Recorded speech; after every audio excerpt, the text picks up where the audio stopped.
नमस्कार समस्त जय जगन्नाथ जाकिसिन लाइफस्टाइल मिनी ब्लॉग को आपण मानक बहुत बहुत स्वागत। आज मिनी ब्लॉग टी आमर ये पंचानना मेला चलती। तो आज आमर श्रावण मासर लास्ट सोमवार।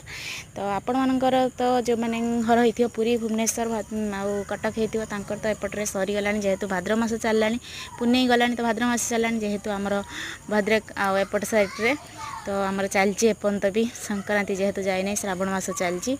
तो आमर ये पंचानना मेला चलती आमर आज लास्ट पाली आठी नना है पूजा कर सका आम मार मोर जाइलु पानी भार नहीं कि भगवान पाखे मैं जेहेतु सालंदी मंदिर ढालू आणिक आम सालंदी माने आम मंदिर 5-6 किलोमीटर माने 4-5 किलोमीटर हम जहाँ चलाचल कर जेहेतु आमर यहाँ पानी भार फास्ट बहुत डर डर लगुला कि वीडियो भी करहलानी। हाँ ठाकुर दया जहाँ हो भलर भलर आसी पानी नहीं कि आसिलु।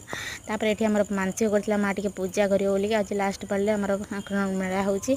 भगवान को डाकू समस्त भल रखु खुशी रखु आ जीवन में कार दुख भी न आसू मो भली आम झील को भी सब खुशी रखु। भगवान पाखे मोर एति ही प्रार्थना आ कि नुहे मो झील सब डाके आपण भी डाके आ कौन कहे आज ब्लॉग टी केमती कौन लगे आज मिनी ब्लॉग टी तो निहाती कमेंट करेंगे। तो रोचे जय जगन्नाथ जय शिव शंभु।